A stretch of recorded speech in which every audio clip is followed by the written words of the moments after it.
Hello friends, and welcome to the Hanged Man in the Moon. If this is your first time here, welcome. Thank you for coming. I'm pleased to meet you. If you've been here before, thank you for returning. I'm truly honored. Friends, if you are a returning visitor, you know that this is my series in which I use tarot and oracle cards to explore topics related to living the intentional life.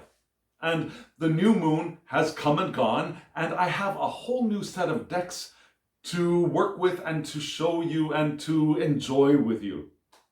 I'm using the same general spread that I used for the last lunar cycle, just so you know. I'm still going off of the Ace of Coins inspired spread from the Tarot of the Holy Light, but the decks are a little bit different, so stay tuned for that. But before we get into the decks, let me ask you something about obstacles. For example, what is an obstacle?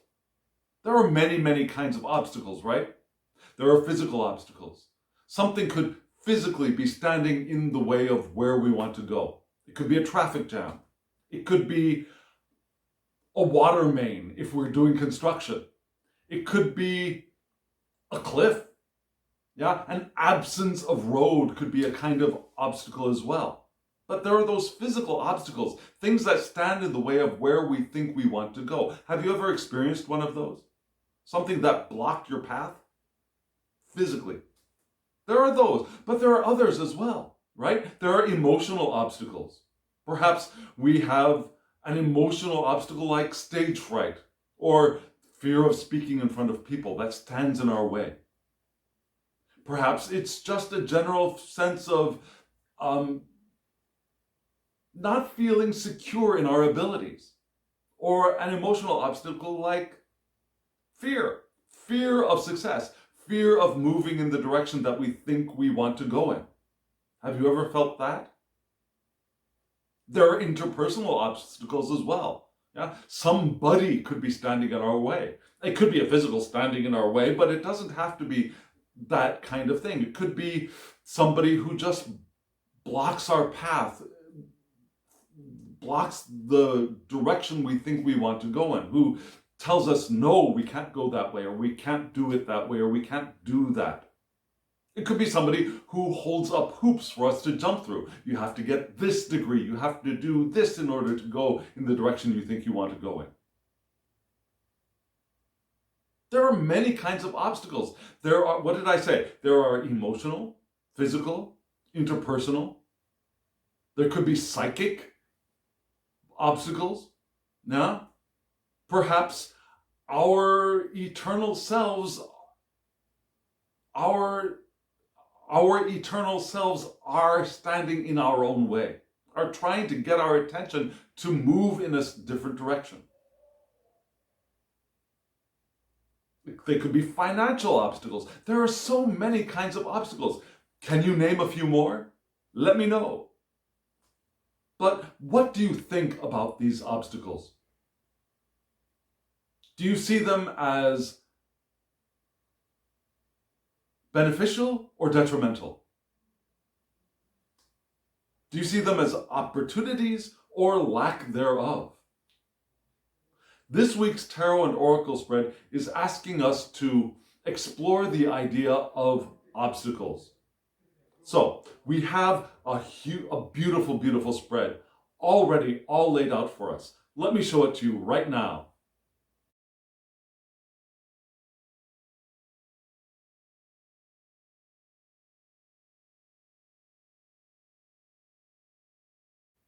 What did you think of that spread? Is it gorgeous? Is it beautiful? Is it disturbing? I fully anticipate that there will be some people who find some of these decks, or one or more of these decks, a little bit disturbing or uncomfortable. However, I recommend checking them out anyway. And if you're curious about the decks, as usual, there will be a short clip at the end of this video that gives you the names of the decks and the creators. And I will apologize in advance. 2 of these decks are already out of print. Just so you know. However, I will put links to their creators' pages, sites, so that you can perhaps get on a mailing list and find out if and when they will be republished. Because I know at least one of these decks has been through 2 editions already. And I think another one of them will also be republished because of, I think, their popularity. So going and getting on a mailing list will help. And I think they're beautiful decks. And if you think that one of them is disturbing, I understand that. And I also suggest that you might want to investigate what is disturbing about them, or that one. So friends, that talk is over, and let's get back to the spread. If you are new here, let me give you a brief overview of what you just saw. Yeah, there was a central section of the larger spread of 4 cards. And that group of 4 cards gives us the main message, the overall theme, the thesis statement of this spread. And above those 4 cards, there were 3 cards from a different tarot deck, which gives us the conscious or the air or the mind or the vision aspect of the spread. And there were 3 cards below from yet another deck, which give us the earthy, the more physical, the more, perhaps the darker side of the spread. And then there were 2 cards on either side of the central 4 tarot cards. And those are from oracle decks, one from two different decks. And those give us a combined advice for the overall spread. And I think you'll be very interested and intrigued by how this spread works out. So, friends, we're all ready. Let's dive in to the central 4 cards of this spread. Here they are.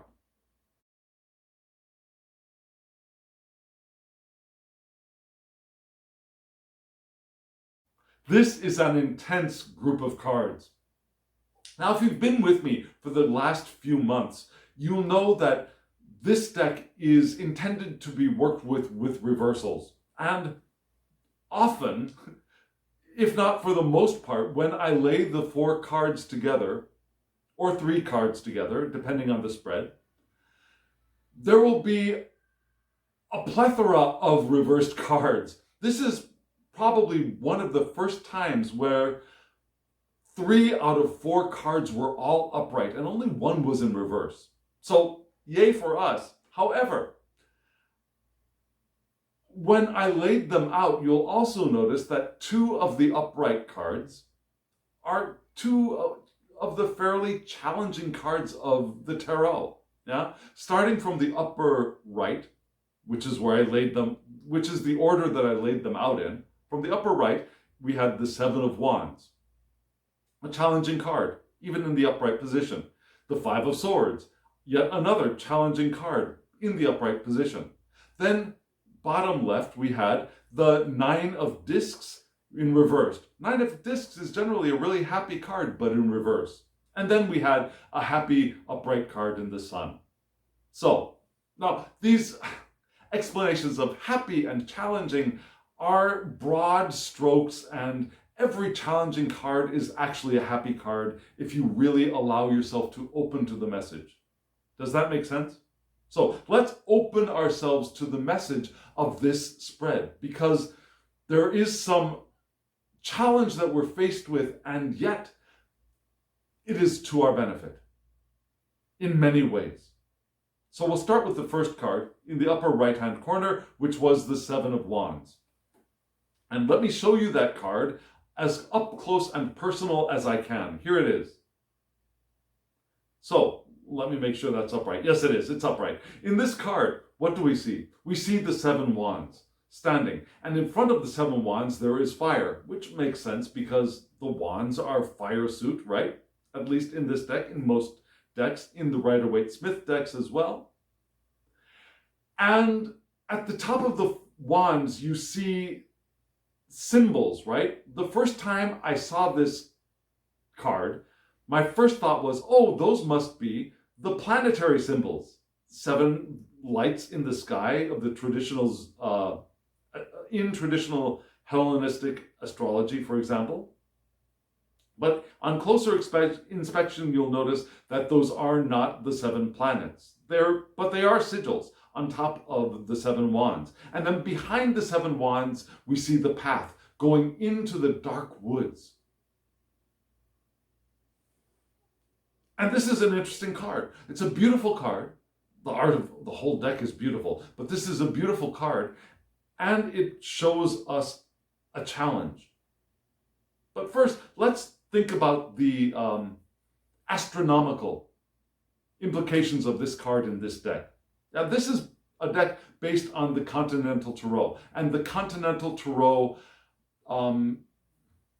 what do we call that? The esoterica from that area of the world and that period, which got changed and modified by the Golden Dawn and later decks, right? But we're looking at the esoterica of the Tarot before the intervention of the Golden Dawn.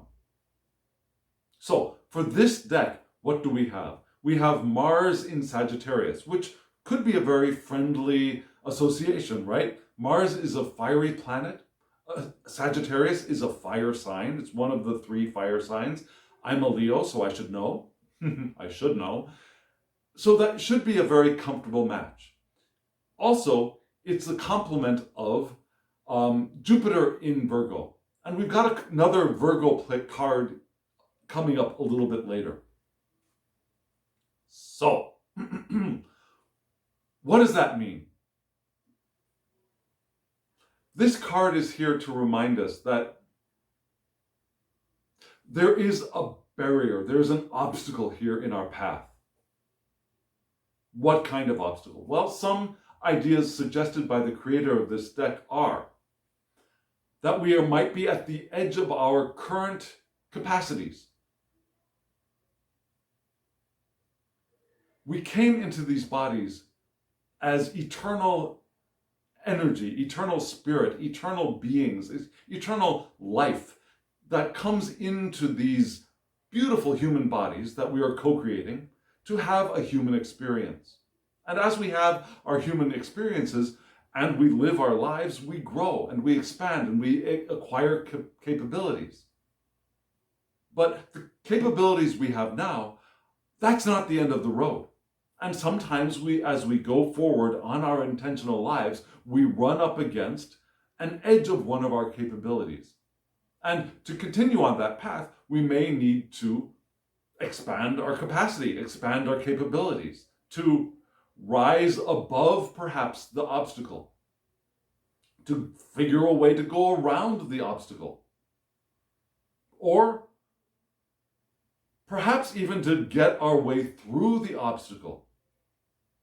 Now, water can do any of those things, right? Water, we're thinking of intention, the power of intention as a current here, as a river. And when a river comes to an obstacle, it does one of several things. It can either go over, it can go around, or it can find its way through, maybe through cracks or crevices, and have those cracks and crevices expand so that it can flow through more easily. So when we come to the edge of our capacities, our capabilities, it's time to stop. It's time to reconsider. It's time to find our way over, around, or through, not by brute force, but rather by our cleverness, by our evolution. Does that make sense? We don't want to come and I don't believe we want to come and take a battering ram to this wall. We want to discover our finesse, our fluidity, our flexibility in moving through, around, or over whatever this is.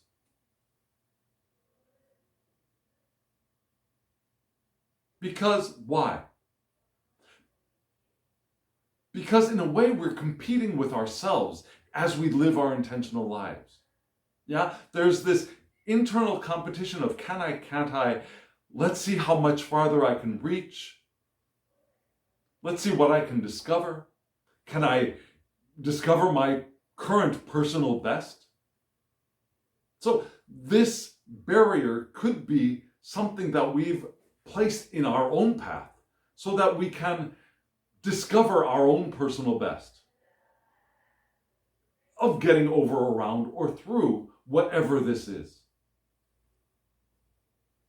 And there may be several ways of getting around, over, or through, right? There may not just be one way of doing it. Water finds several ways of doing things and then finds the path of least resistance. So, this may also be the time for us to investigate and choose the direction we're going to go, because there are several opportunities available to us as we take a moment and pause and observe the potential, the possible courses of action, and then choose the one that seems the most suited for us and the situation. I want to say pushing our boundaries, but again, it's not pushing our boundaries in the sense of taking a battering ram against them. It's expanding of ourself by taking new challenges, by encountering new challenges, which this obstacle is an indication of. It makes things more interesting, doesn't it? If we're just tootling along our path without anything that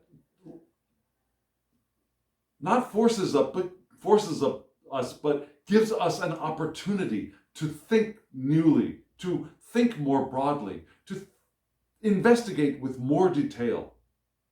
All of that adds so much more interest to the course of our lives and to our evolution, which we talked about in the last video. An intentional life is a life of evolution. And part of our evolution is discovering ways of getting around these things that pop up in our path. And I firmly believe that we place these things in our own paths, in a sense. We've chosen a path that either will have this already set up, or we set it up for ourselves, so that we can expand and we can grow and we can become more flexible and we can discover new ways of doing things and, again, evolve. So, I mentioned that this is also Jupiter in Virgo, and I think there are two ways of reading that. Now, Virgo is the one of lists and routines and figuring things out and finding the right way of doing things. Jupiter is expansive and generous and abundant, right? So it could be adding abundance to lists and things to do. So we have an abundance of possible potential courses in which to go, and we get the opportunity to maybe do a pro-con list of the Virgo, and many different kinds of ways and approaches to figuring out what we think as a Virgo in this situation, what we think is as the correct path and the right thing and the best thing and the most accurate thing and that kind of thing. But there's another way of reading this, which is Virgo's effect on Jupiter. Jupiter is in this case, the visitor in Virgo and wants to learn how to interact in the environment of a Virgo, if that makes sense.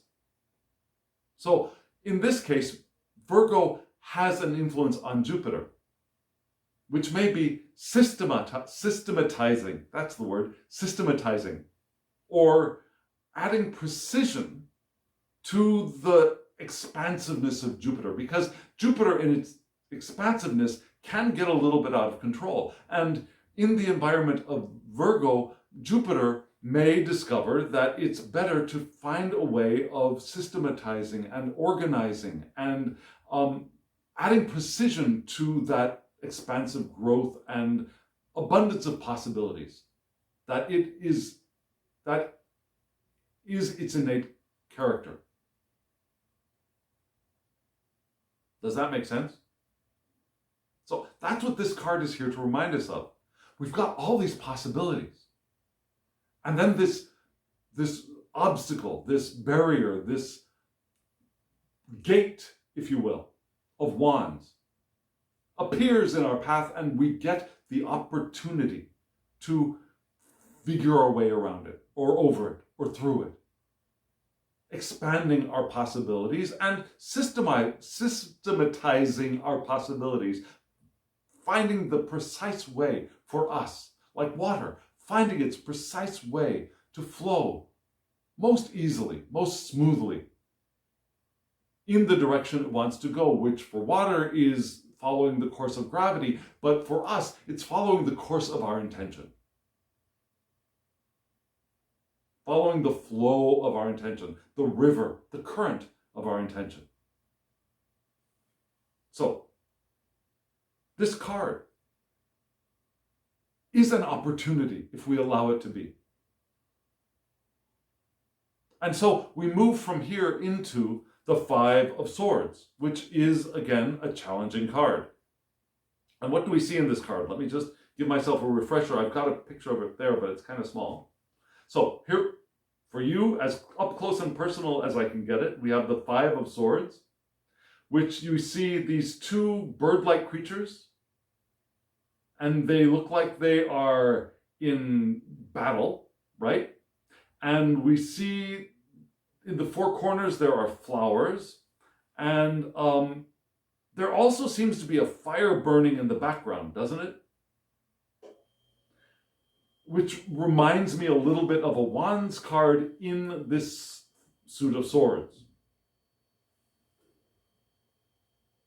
So we got these two birds, and below the two birds which are fighting, we have the dragon in an Ouroboros pose, right? The dragon eating its own tail and digesting and creating itself anew.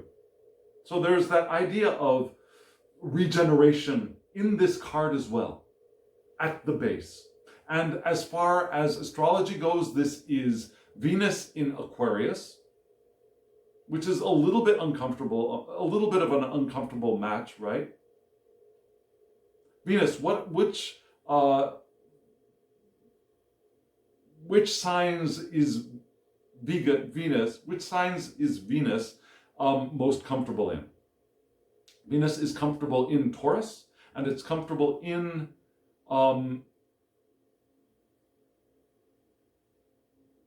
Libra, right? But this is in Aquarius, which is generally a Saturn planet.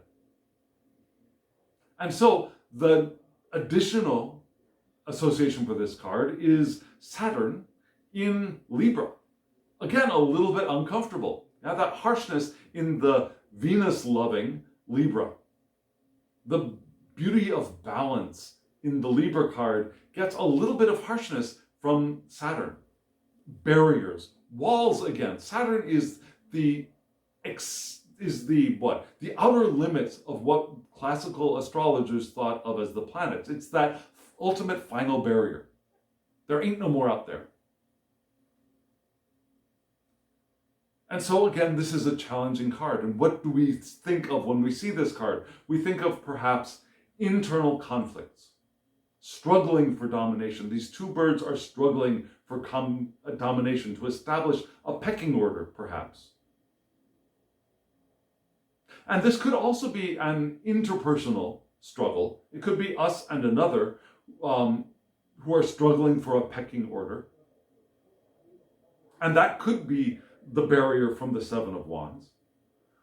But for this spread, I'm going to place this as an internal conflict. And that's one of the reasons, or one of the causes for the Seven of Wands moment, I believe. This is our background story. One of the potential background stories for that Seven of Wands. It's internal conflict. Should I, shouldn't I? Can I, can't I? Which of my talents, which of my capacities is best suited for this? And do I do this? Do I do that? I don't know. Which one has the most power? Which one moves me in the course of my current of intention? Those kinds of conflicts are common for me. Are they common for you? Or do you at least notice when they occur for you? Now, this internal conflict may actually not be entirely detrimental. Just like that Seven of Wands card, that barrier, is an opportunity. This card can also be an opportunity because sometimes we get into these conflicts, these competitions to one, either work out our roles in our relationship or to enhance our skills. Yeah, like two fencers practicing a combat with each other is beneficial for both of the fencers, right? They're preparing for the Olympics. So before the Olympics, they train with each other. They train with their coach. And that expands and enhances their skills. And that's what this could also be. That internal conflict, which helps us to expand if we allow it to. If we don't get so flustered by the conflict that we just give up and say, oh, I don't know. If we allow ourselves to engage in that sparring match, we will be the better for it. And here, Saturn in Libra, what does that do? It gives fair play and it gives fair play and a playing field for those who are engaged in the match. Yeah? The Libra aspect gives us the fairness, the fair play. And Saturn gives us the limits to the game. Right? So there's that idea of fair play and a playing field, which will foster all of our development. All aspects of ourself, and if it is an interpersonal interchange, if it is an interpersonal sparring match for each individual engaged in it. It's an opportunity to also regroup and rethink how any of our setbacks may have happened, which is an excellent side message to the Seven of Wands, right? This could be that opportunity just to take that step back and think about and observe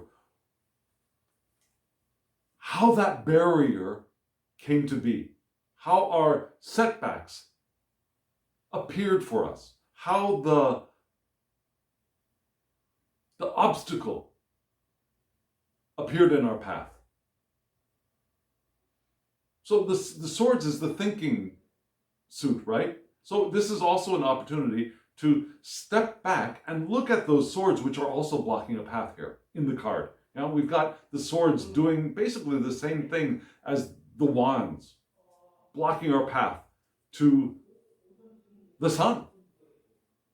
Which is interesting because the sun is the last card in this spread, right? I mean, there are so many ways to dive into the interactions between these cards in this particular spread, especially, that are a little bit mind-boggling for me, even after having looked at it for a while. So here we are. We've gone from the Seven of Wands to the Five of Swords. And the Five of Swords, again, is as we stand in front of those wands, it's our time to perhaps expand our capacities, expand our skills to be able to move around the obstacle. We could have an opportunity to see how we placed that obstacle in our own path as well. How did this happen? Not to us, but how did this happen in our lives? Because nothing actually happens to us in an intentional life.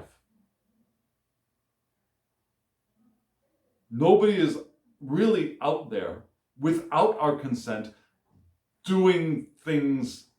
Okay, I don't want to get into that. That is an entirely different topic. Let's get back onto track. This obstacle in our path was not done to us. We have engaged in a path that has brought us to it. If we can think of things in that way, we will continue living our intentional lives. We will recognize our power and our power to move around, through, or over, whatever that is.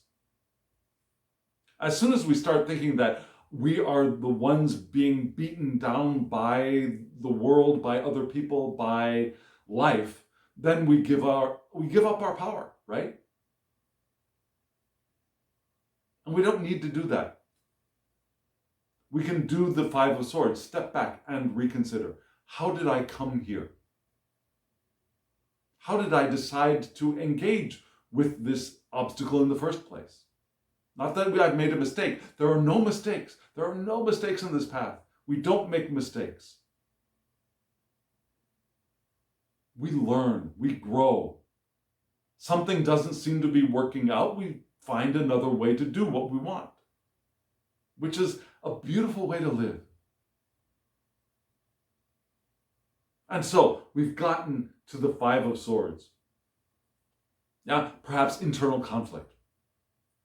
And then we move to the Nine of Discs in reverse. And let me bring it to you upright for just a moment so you can see what it is we're looking at. We've got this beautiful bird and the 9 discs all around this bird. And this bird is about to take flight. Now the wings are spread and wow, that release, that beautiful enjoyment of who I am, where I am, and the freedom that I feel. And above and below, we've got the sun, we've got the moon, we've got the earth below, we've got the lion of power rampant in all of its glory right below this eagle, which is about to rise up. And I love both the eagle and the lion because they're two of my symbols, yeah? Leo sun, Scorpio rising, Scorpio ascendant, the eagle, the lion for Leo. Love it. And yet we've got this in reverse, which means that the earth is a little bit above us, and the earth, our physical experience, is perhaps weighing on us. Why would it weigh on us? Well, in reverse, this is Mercury in Venus. I'm sorry, no. I'm sorry, no. Upright, this is Mercury in Venus. Reverse, this is Mercury in Gemini. Actually, Mercury is comfortable in both of those signs, right? So upright or reverse, this isn't really a bad card. There's benefit to both aspects. Yeah, Mercury loves being in Venus, one of Mercury's houses. Mercury likes being in Gemini, also one of Mercury's houses. But there's that tension of Gemini, which may exaggerate Mercury's fickleness, which may mean that our attention and our communication may be a little bit scattered, unfocused. Perhaps we're making things too hard on ourselves because we think we have to prove our worthiness, for example. Why would we do that? Well, there are some possibilities. There could be cultural reasons.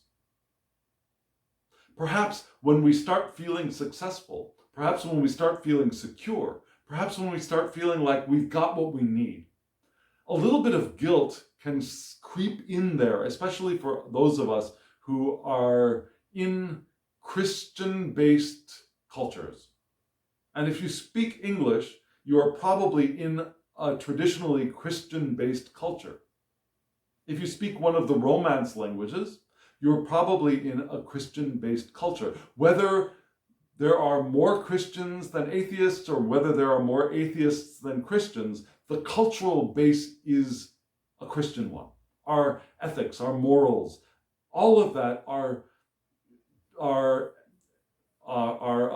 educated by, are informed by a Christian tradition.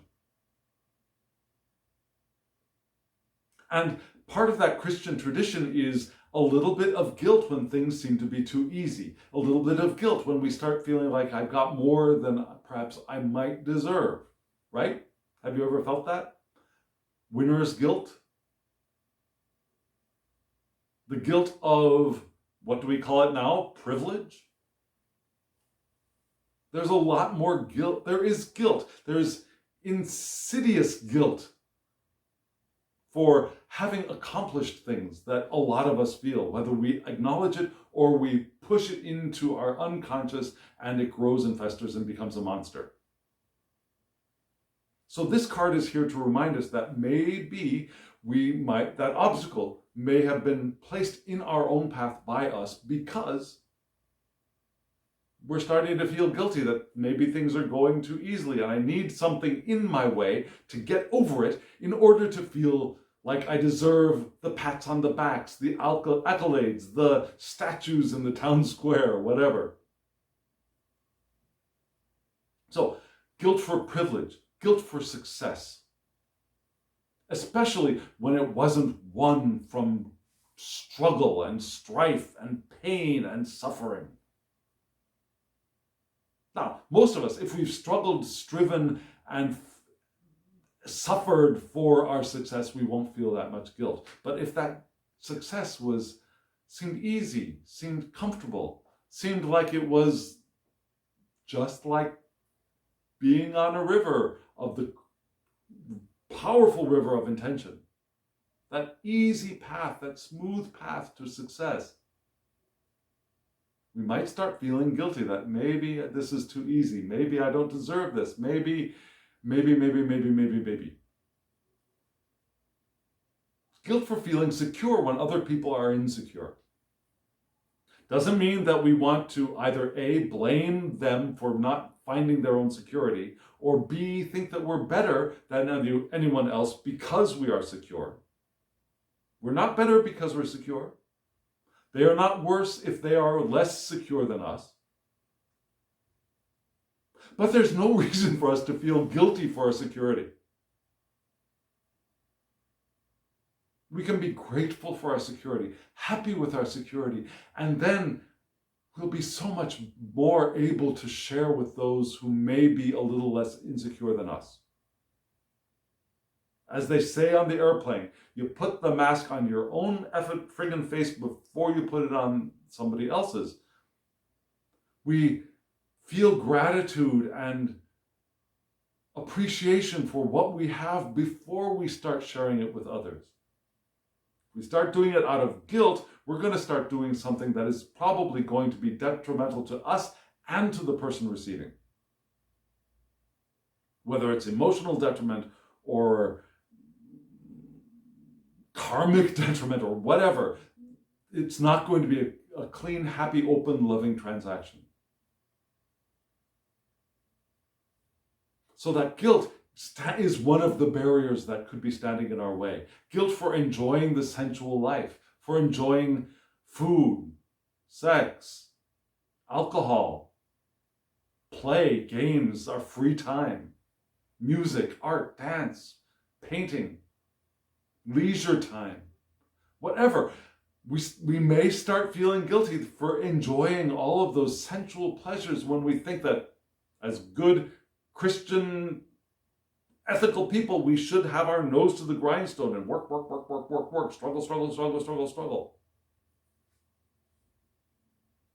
So that could be one of our barriers. That closes us off from having access to the powerful flow of intention.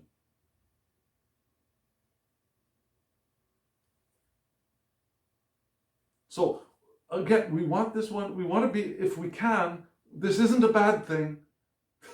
It's just take a moment, look. Are you standing in your own way because you feel guilty? Or you're trying to make things hard on yourself because you think you have to struggle and strive to succeed? Instead of seeing the easy path, the smooth path, the powerful path of intention. And so we move into the sun. Here comes the sun. Da, da, da. Now the sun is an important card in this entire spread. And you'll see that more clearly later. But the sun, what is the sun? This is a beautiful card. This is Apollo with the head of the sun. And you see in the background, do you see that? The two people lying on the ground in a passionate embrace in this beautiful, beautiful landscape with a barren tree. And yet there's lush green. Well, it's not barren. I told you that little clip in front of me is small, and I don't see the leaves on that little clip in front of me. There are leaves on the tree, the big tree by Apollo.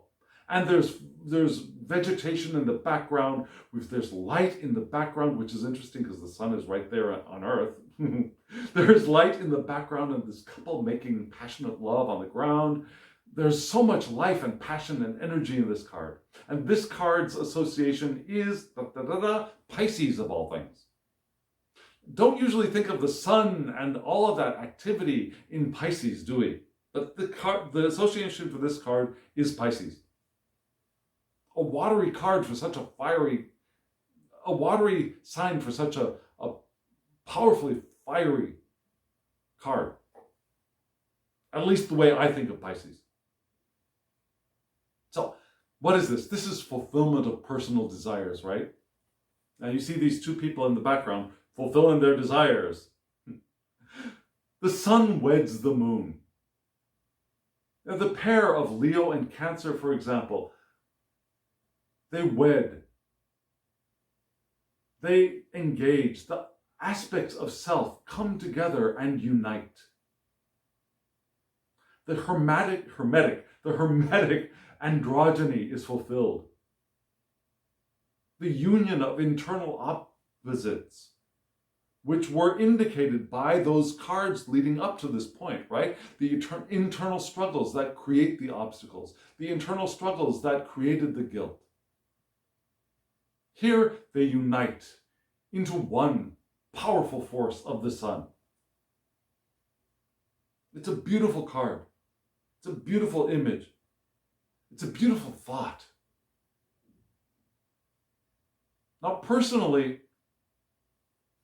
and if you want to know why I think this, let me know in the comments below. I do not believe in gender. I think that is a generally social construct and agreement that is giving pain to many people.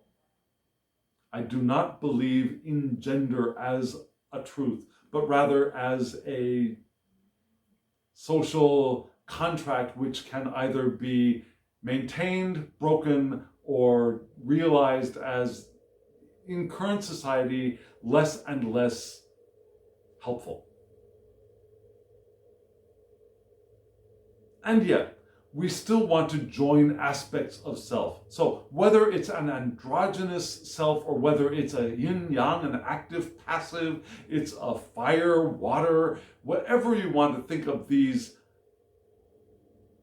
directions of a spectrum, they come together in an Ouroboros, an Ouroboros of union. An Ouroboros of union such as this Ouroboros at the bottom of this card. The joining of the opposites to give the power to be able to move beyond, through, over the obstacle. To be able to lay aside the gender split identity which we have developed over time living in the societies that we live in. We are able to put that down and become a whole-minded soul, engaging both left and right aspects of mind, engaging both the rational and irrational, the analytical and intuitive aspects of our mind, which we all have. And most of us tend to lean more towards one or the other, more towards the analytical or more towards the intuitive. And in this card, we've got it brought together as one thinking whole, one experiencing whole, one manifesting whole. We're able to lay aside those things which split ourselves into two. And I don't know if you remember or have heard that myth. I believe it's a Greek myth in which each of us we're joined with a partner. We're not joined. We were individuals of wholeness that looked too powerful to the gods, and so they split us into two different sexes. And then that's the idea of, that's where we get the idea of finding our soulmate and then uniting. But that idea of we were originally a unified being and we got split. And now in the Sun card, we reunite. It could be with other, but the important thing is reunite with aspects of self. We are able to resolve our personal dichotomies. We're able to join whatever we think of as our male and female, our light and dark, our shadow and ego.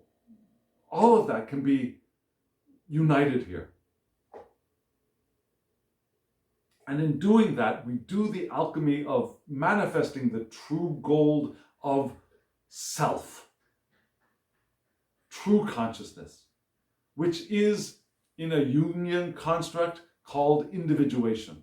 In the Maslowian, is that correct? The Maslowian construct, self-actualization, becoming who we truly are, which is one of the goals of alchemy. And that's what this card is. Yay! So that's the opportunity, and that's the path that we're heading in. And that's the advice here. As we discover that split within ourselves, which is indicated by the sign of the obstacle in our path. We have the opportunity to do this. And as this becomes the opportunity, we recognize that that sign of the obstacle is also an opportunity. So how do we want to think about obstacles from now on? Are we going to look at them and start swearing at them and grump, effing grump at them and what the heck, why the hell, why does this always happen to me? Or are we going to look at it or try to develop the habit of looking at it as an opportunity, as something beneficial for us? If we can do that, we will be so much more able to take so much freer advantage of the power of intention. Does that make sense? And as we have that power, those obstacles just slip into the past. Disintegrate, actually. Because the past doesn't exist. The past is just memory. All that exists is the eternal now. So that obstacle, as we experience the experience of moving through it, dissolves.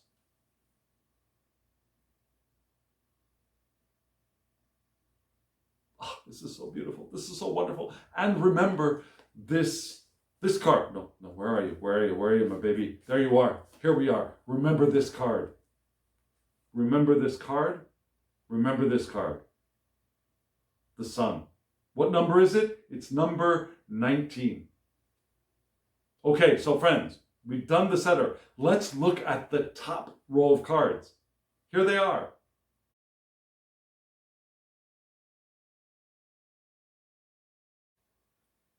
Isn't this a beautiful set of cards? This art is done by the same painter who created the art which was used to create the two oracle decks that are also used in this spread. Yeah. So just to let you know about that. And I also, before we get into the cards, want to apologize a little bit for my excitement over the sun card and demanding that you remember it, because looking at these cards and then thinking again, I remembered that the sun card, while it is important in this spread, it gives us that first inkling of what to do when we are faced with the obstacle. Plays a much larger role in my second video this week. Now, you probably already know, if you are a regular visitor, that I do 2 videos a week. My first one is like this. It's based on both Rider-Waite-Smith and the tarot of the holy light at the center. My second video of the week is shorter, and I use either Tarot de Marseille or Antique Italian decks to answer a question from this video. And the spread that came out of this video has the sun as a very interesting and important core message. So, when I said remember the sun especially for the next video, because there is an interplay between these two spreads and the messages for both. That being said, here we are with this beautiful spread up in the air, and I was debating really whether to start with the air first or the earth first for this reading. My first inclination was to start with the earth because it's actually the more challenging set of cards to read.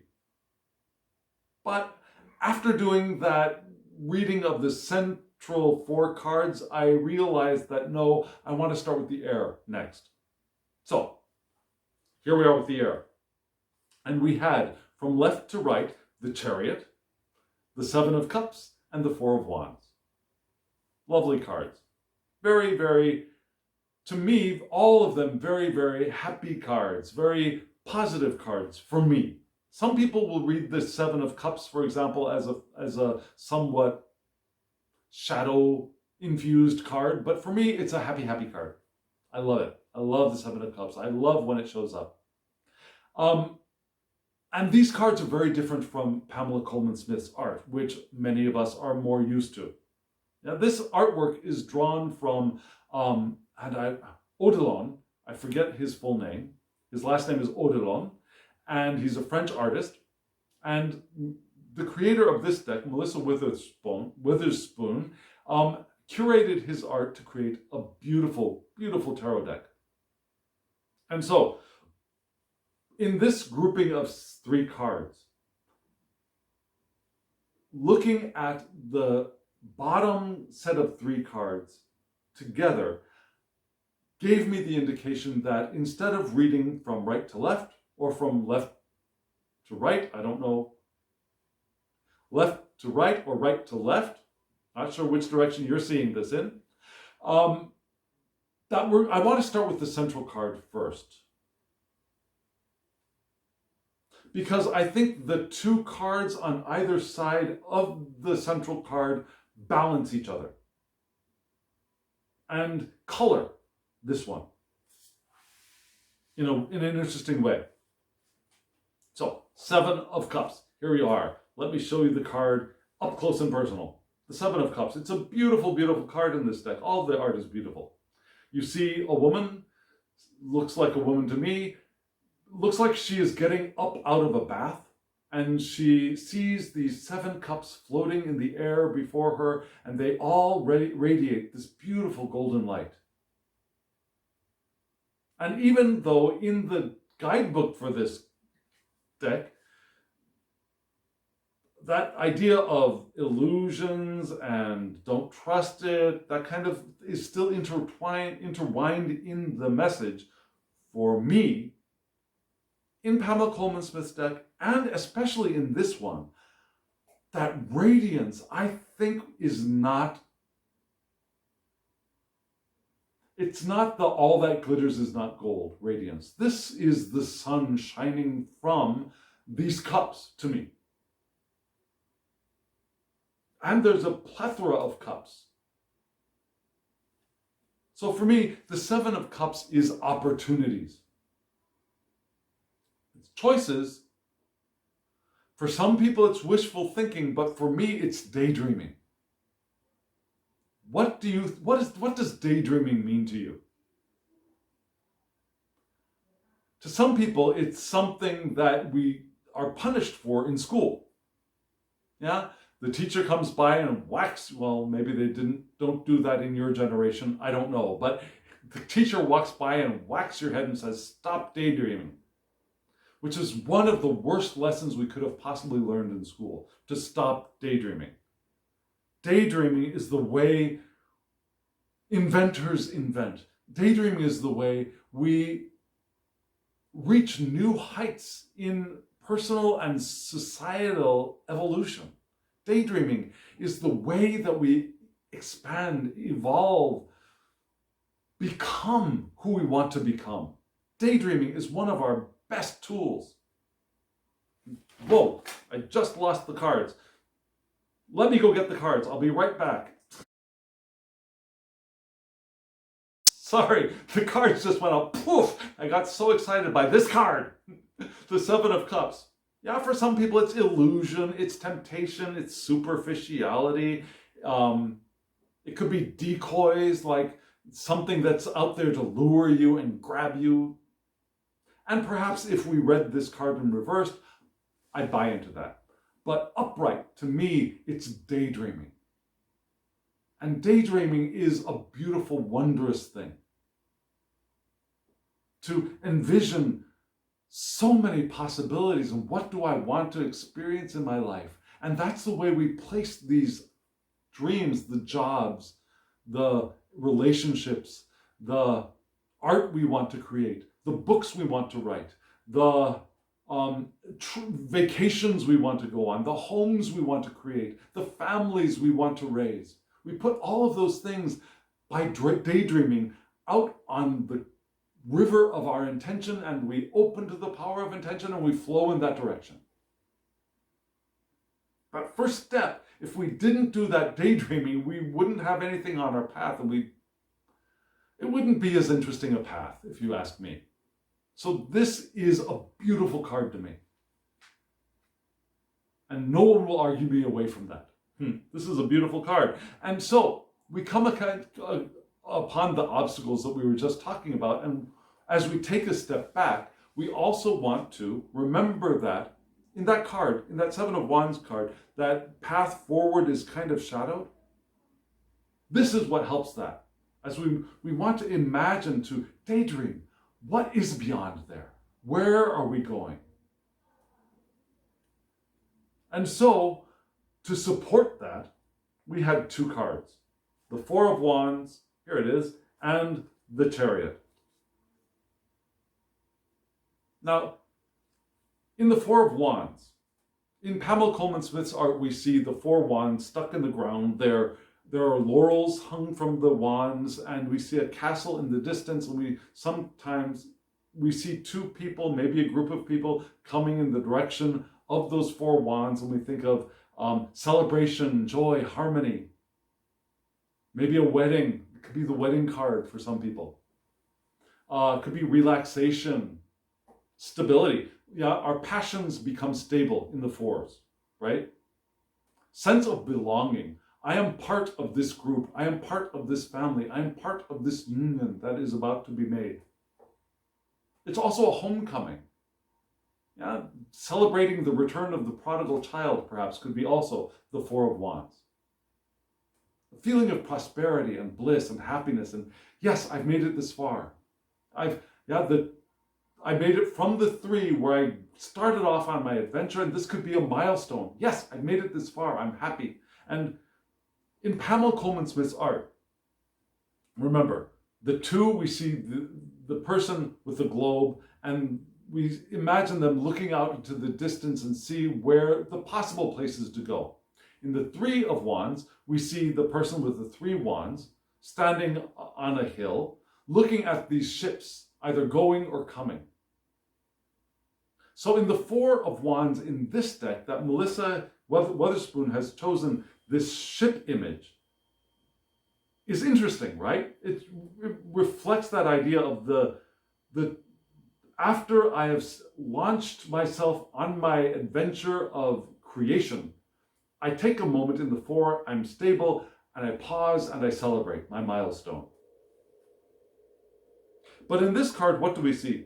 We see the ship carrying the four wands. We also see a fairy creature above playing music, making me think perhaps a little bit of the potential danger of the sirens drawing us off course if we get too bucolic. If we get too bucolic, we might we might stop navigating and go off course, right? We also have this large spirit figure gazing down at the ship. Perhaps one of the winds blowing the sails, perhaps.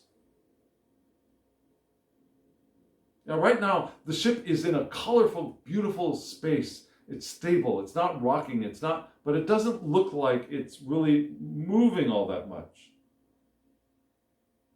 Everything's stable, everything's good, time to rejoice, but we don't want to get lost in that rejoicing.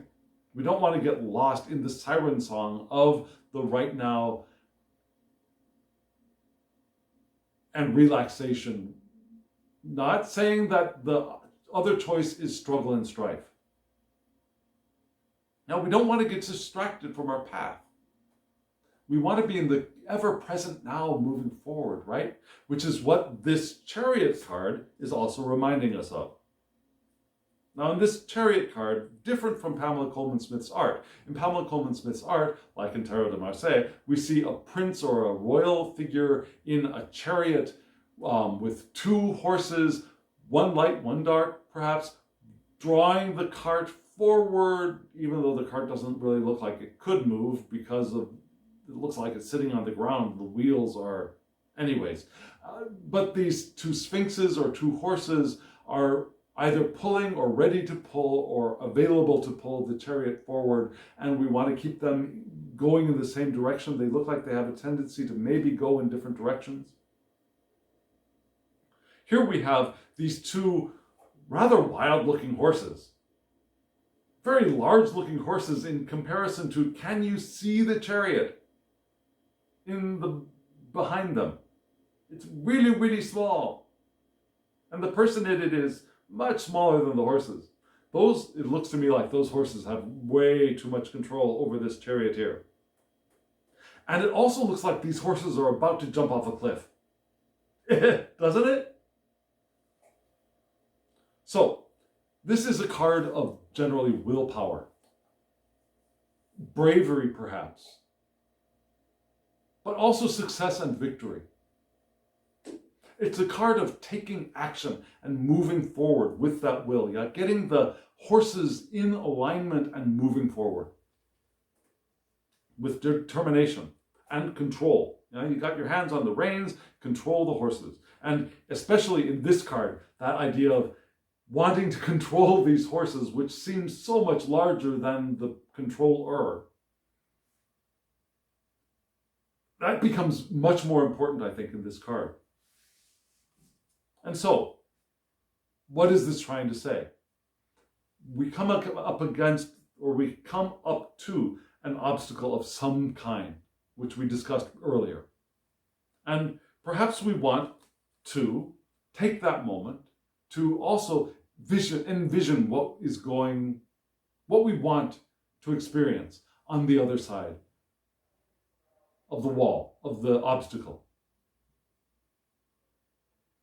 We want to appreciate, celebrate that we've come this far, that we've reached the obstacle in the first place. I mean, we got here. We're not still 100 meters back, 100 miles back, still trying to get there. We got here. We got this far.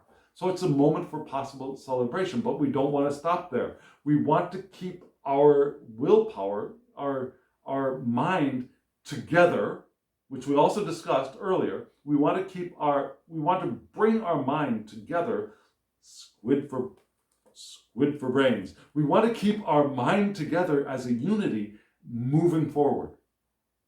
Again, not battering through the wall and causing damage to ourselves and others, but either through, above, or around. Finding the best course of action for us. With the chariot. So we got the chariot and the Four of Wands in balance as we envision the Seven Cups in front and we make a decision of what we want to place on our path, and as we've unified our minds and we've felt successful and we felt like I have come this far, then we're able to see the path forward. Does that make sense? It's very interesting. And this is, believe it or not, this was the easy part of the reading. This was the easy part. We're going to move into a little bit more of a challenging part of the spread, down below in the earth. Let me show you those cards.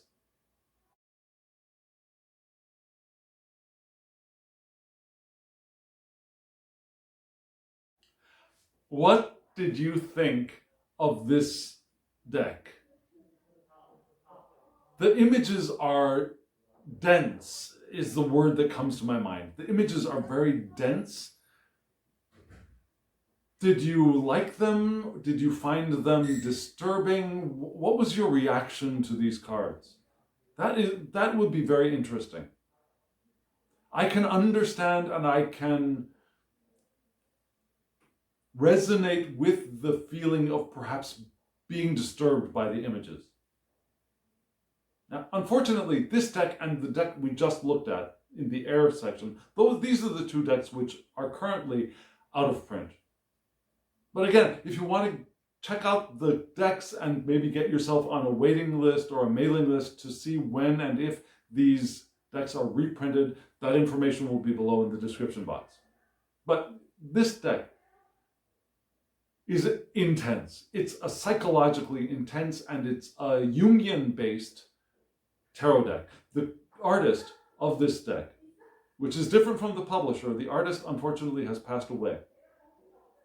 The editor and the publishers are still alive, but the artist created this set of images as a tarot deck for psychological investigation, based on a Jungian theory of psychology.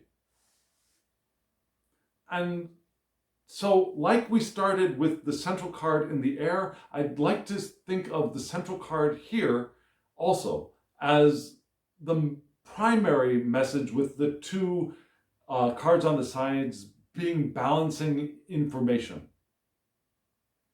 So at the center at the top, we had the Seven of Cups, right?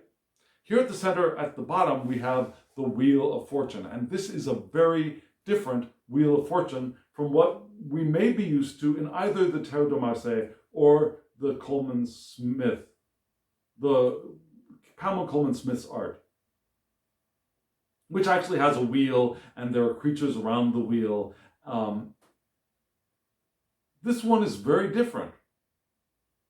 And it could be disturbing to some people, but this is the Wheel of Fortune.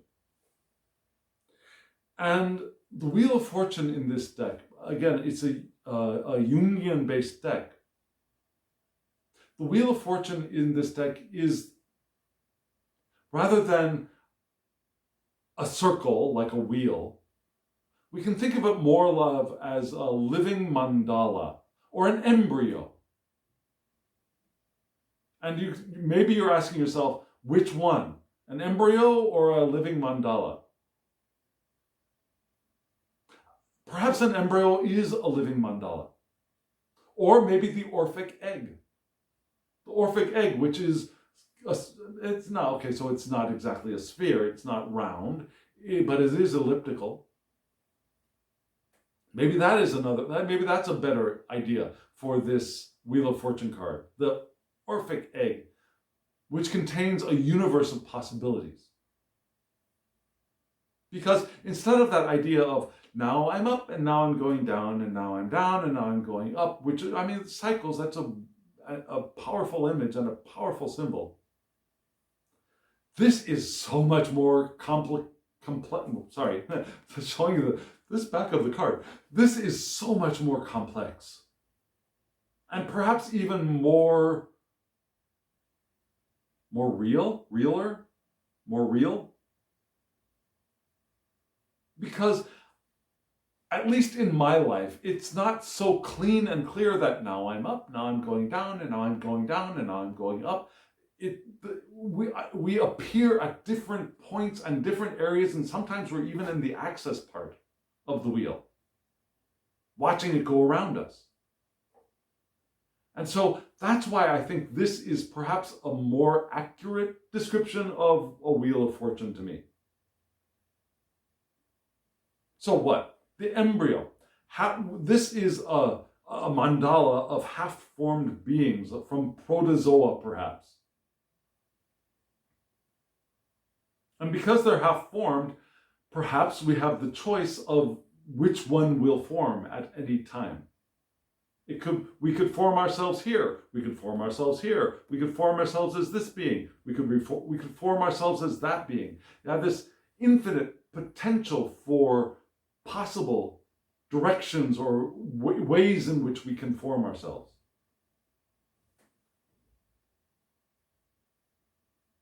Now, if you look at this card, if you look at the center of the card, I don't know if you can see this, but it looks like there is a central, cool-looking figure embracing a darker-looking figure below. So the figure, the head I'm thinking of is right there. Can you see that? That's the head of that figure. And the figure below, kind of looking like the Christ in the Pietà, that's the head there. And it looks like the blue figure is embracing and supporting the figure below. Now, the blue figure in this deck resonates with the idea of shadow for me. That indistinct, in the background kind of shadow, and the clearer, more easily seen face of the being in front could be the ego. And in this particular case, the shadow could be supporting our egos, which could be a little bit lethargic in the face of an obstacle.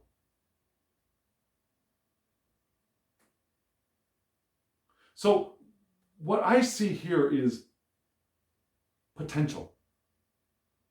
Rather than cycles, potential for realizing at any particular point in the mandala of the Wheel of Fortune. Something like an electron in an electron cloud, if you want to go physics. If you know the position of the electron, you don't know the speed. If you know the speed of the electron, you don't know the position. If you observe the electron, it looks like a particle. If you don't observe the electron, it looks like a cloud, a wave. So an electron is always potential to either be or not be, to be here, to be there, to be there, to be there. It doesn't move in a circle. It kind of flicks in and out of existence depending on our observation of it. I don't know if any of this does any of this make sense to you? And if you can wrap your head around that, maybe we can wrap our heads around this idea of the Wheel of Fortune. Matter forming by attention, anywhere, in any of these potential spots. And also meaning forming matter. The meaning we give to what we see forms it. And what we see forms our understanding of what it is. And that's also part of this. Our experience in the world forms what our understanding of it.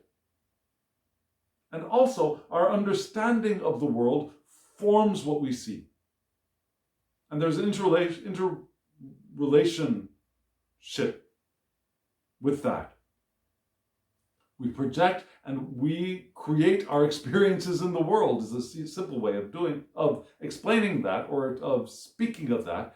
And that's what this is. And the self emerges from and encompasses all of this. All of these potentials, which is individuation.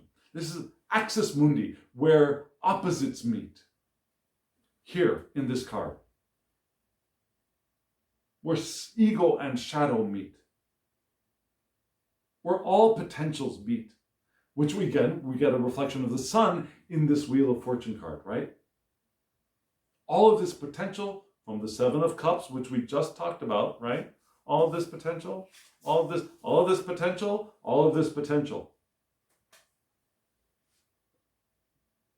So we come up to an obstacle. And we recognize all of our potential selves that could manifest. And we recognize that our observation of what we are seeing has formed it, and it has formed our understanding of what we are seeing.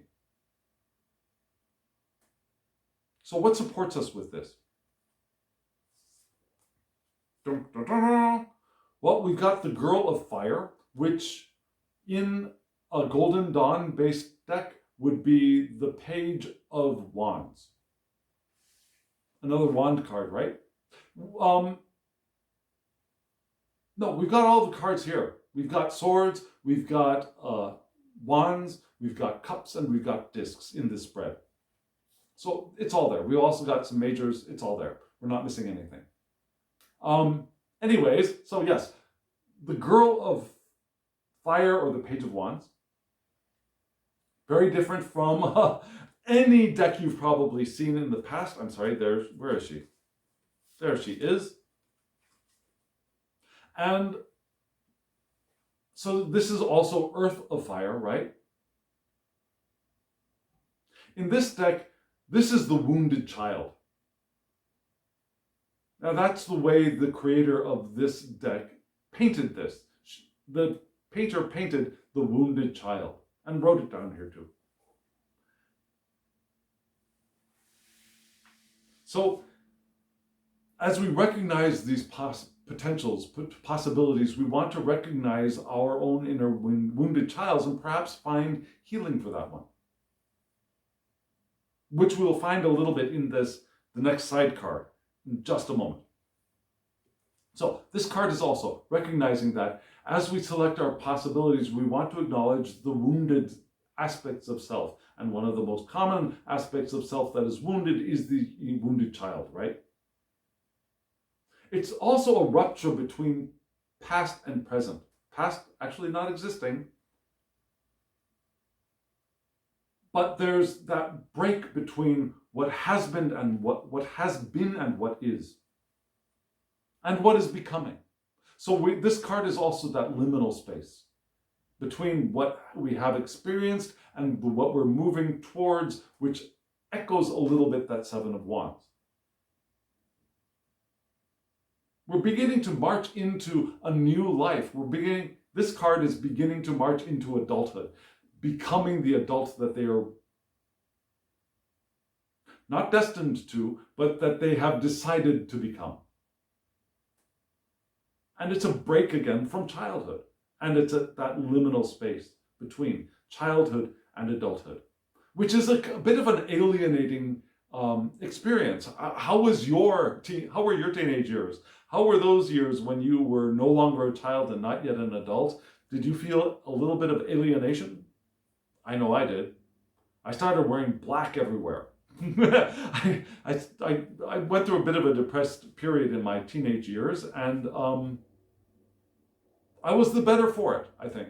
But this card reminds us of that liminal period of alienation as well. It's a rite of passage. It's also the wounded healer, because as we have come through our set period of alienation and we have left behind our wounded childness, we have more empathy to be able to heal those around with our creative fire of the wands. So this is also the wounded healer, is moving in the direction of the wounded healer, which is a beautiful card, but still not there yet, right? We've still got that obstacle, which here is a liminal space and a moment or time of alienation, of letting go of the past before moving into the future, of letting go of who we were before becoming where we are. Where are we? Here we are. Before becoming in the Wheel of Fortune. So we recognize that. We recognize each of us having and being the Girl of Fire. And right beside that, we had the Nine of Water, Nine of Cups, another nine. Now we have the Nine of Discs in the central spread. Here we've got the Nine of Water, of Cups. Also, a card of satisfaction, generally, of happiness, right? In Pamela Coleman Smith's deck, that's the card with the plump guy sitting on a bench with a raised table, curved table behind, and 9 goblets, hopefully full, behind, and the person on the bench is sitting there in absolute satisfaction and contentment. Which echoes the 9 of discs in the Pamela Coleman Smith's deck of the contentment of the material realm. The 9 of Cups is the contentment of their emotions, right? Here we have the 9 of Water, and it's not a large dude sitting on a bench in front of a bunch of booze, right? This is something very, very different.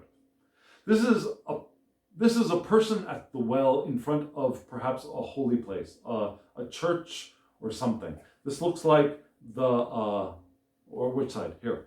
This looks like the ruins of a very, very old church. Yeah, you see the round rosette. The rose window might have been here.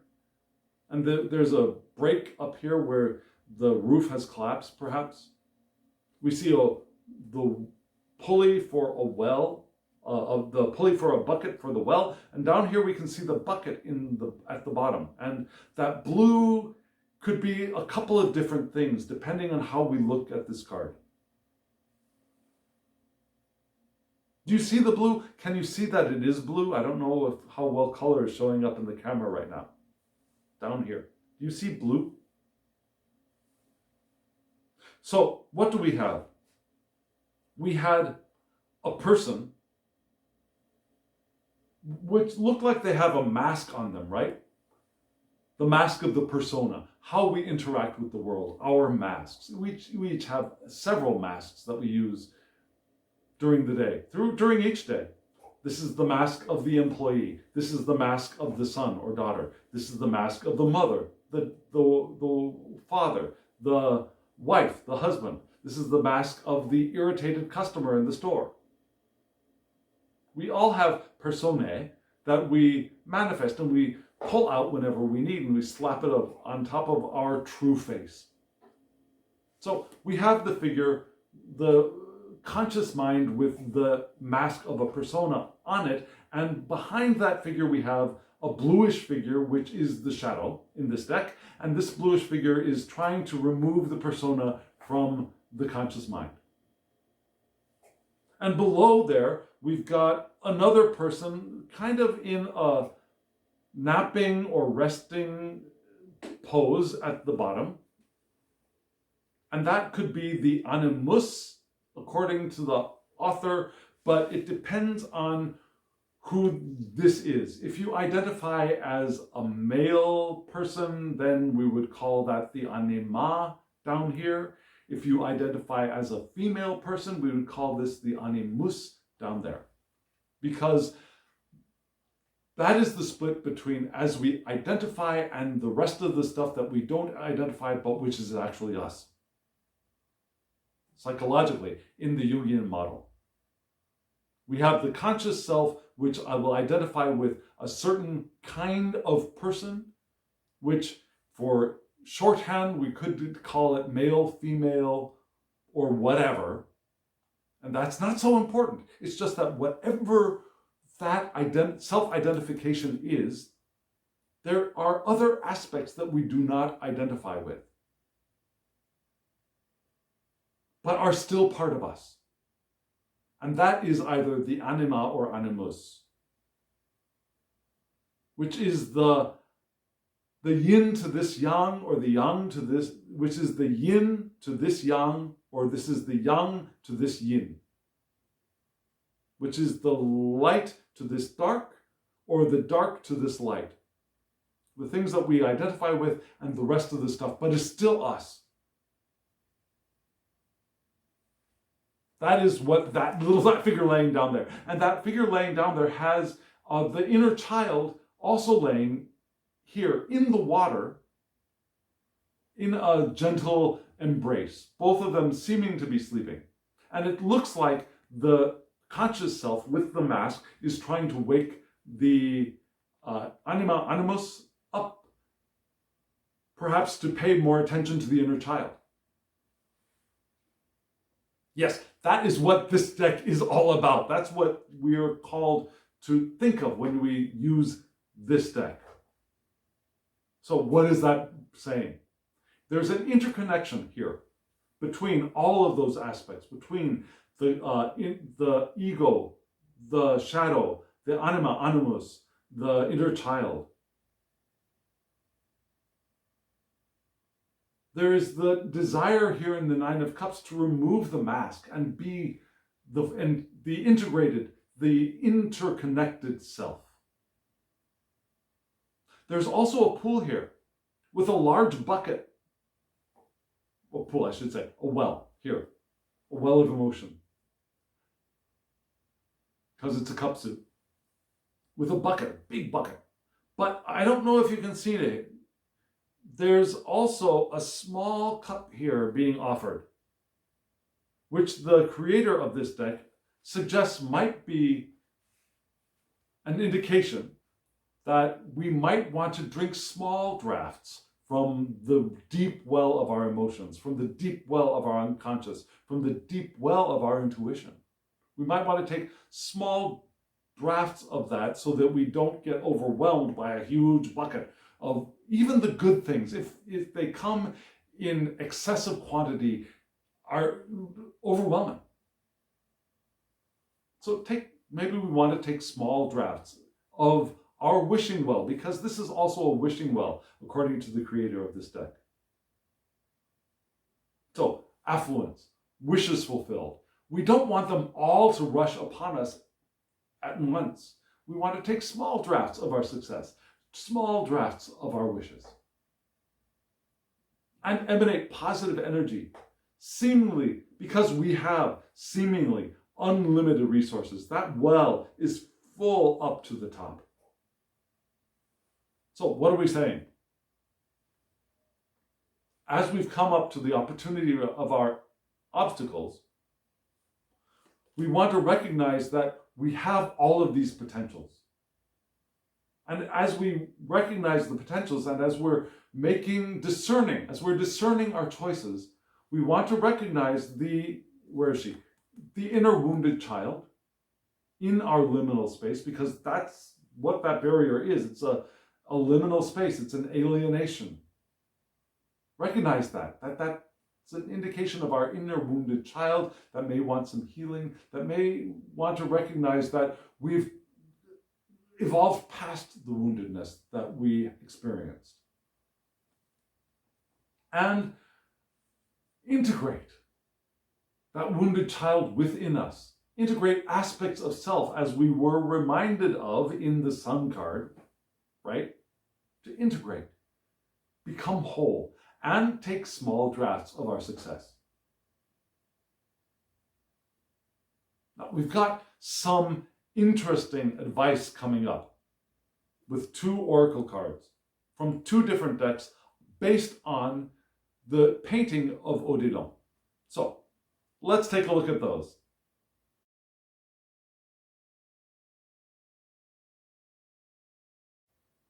The advice that we had from these 2 cards. Interesting, right? Anima. We're just talking about that. The anima and perspective. The anima. This is the card of, in this deck, free will, intuition, precision, patience, and a little bit of doubt. And perhaps it's that little bit of doubt that might have brought us up against a barrier in the first place. But we have the choice, the possibility of free will. Remember that free will from the Chariot. And intuition. Now we have intuition available to us from the Nine of Cups. Precision. We wanted precision, right? We wanted that precision when Jupiter was in when Jupiter was in Venus in the Seven of Wands in the first place. We wanted precision. So this is a reminder of that. And patience. We don't want to rush ahead.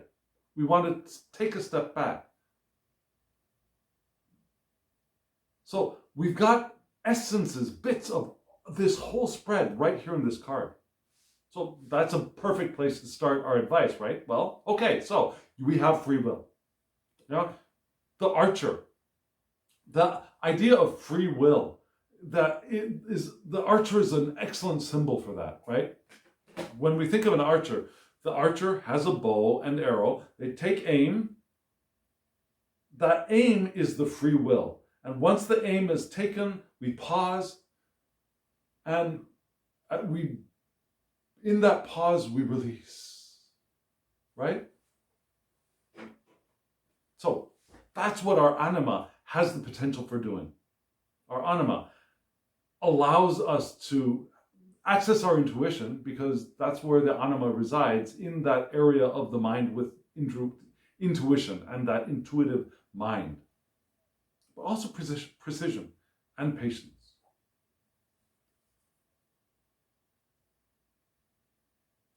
And right next to that, what is supporting that is our perspective. And in this card, it's beautiful and odd and disturbing, perhaps. We've got a moon with an eye in a dark sky with light above it. We've got what looks like a sea below. And then there's this triangular break in the sky where behind which a person is standing and looking in at this. Reminds me a little bit of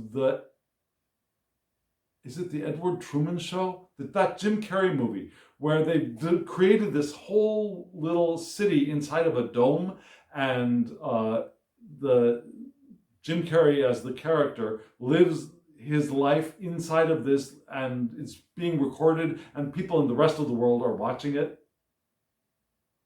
That's what that gives me a flash to. Because remember in that movie, he takes a ship to the edge of the dome, the edge of the sky, and it's a wall. And there are people on the other side of the wall looking in. So that's why that reminds me of that. It's a beautiful card. But what does the card mean in this deck? It's an idea of a horizon, the near future. So when we look at our obstacle and where we want to go, perhaps that's not the time to think of the long game, but rather the near future. To use our free will to direct us to the near future at the other side of the barrier, the obstacle. It's also new information coming to light and making decisions based on that information, and also you incorporating again the intuitive mind. We have the intuitive mind resonating or echoing in both of these cards. So here we think that analytical thinking can help us, certainly. Our analytical thinking can help us make plans, decide our course of action, figure out how we're going to get around that obstacle, right? Decide what to do. But though that analysis can distract us from the uncertainty of potential outcomes. And remember, we are the wheel of fortune with all of this potential. And if we get so focused on one course of action, we distract ourselves from more potential, more possibilities, from exploring the unknown.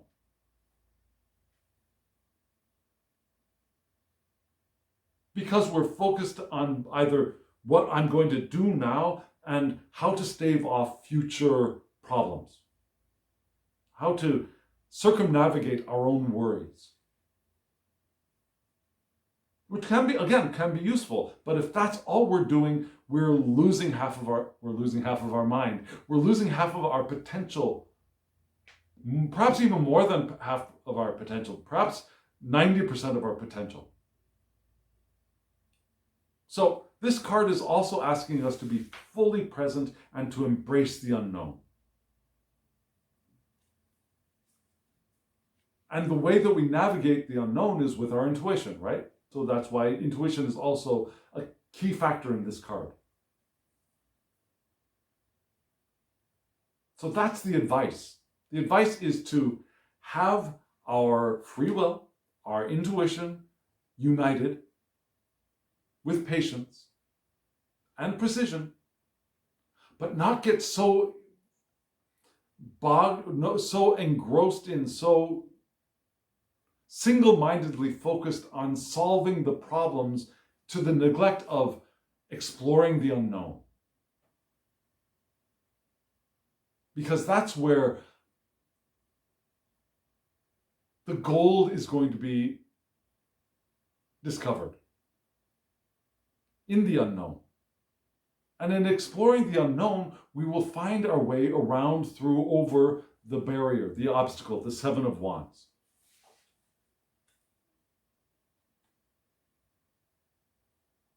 Does that make sense? I mean, does that make sense as advice? As we look at the opportunity of an obstacle such as the Seven of Wands. As we engage our intuition and our free will and our precision, we also want to allow ourselves the delight of exploring the unknown, of experiencing the unknown, of being fully present in the potential possibilities of the unknown. Which is not the same as walking around in the dark and banging up against things.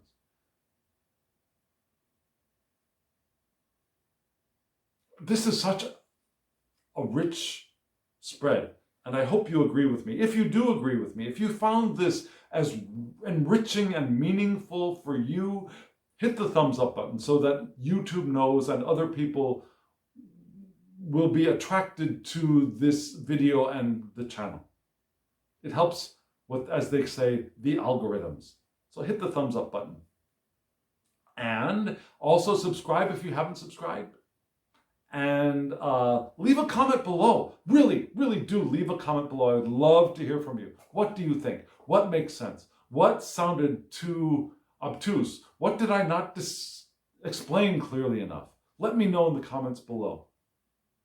Because again, this is such a rich spread that I know that I've missed a lot, even in my ramblings, wandering through the uncertainty that I experience in reading this spread. Let me know in the comments below. What do you think? What is unclear? What would you like to talk about? If you want a private reading from me, there's an easy way to do that. I have my email address below, dedicated just to readings.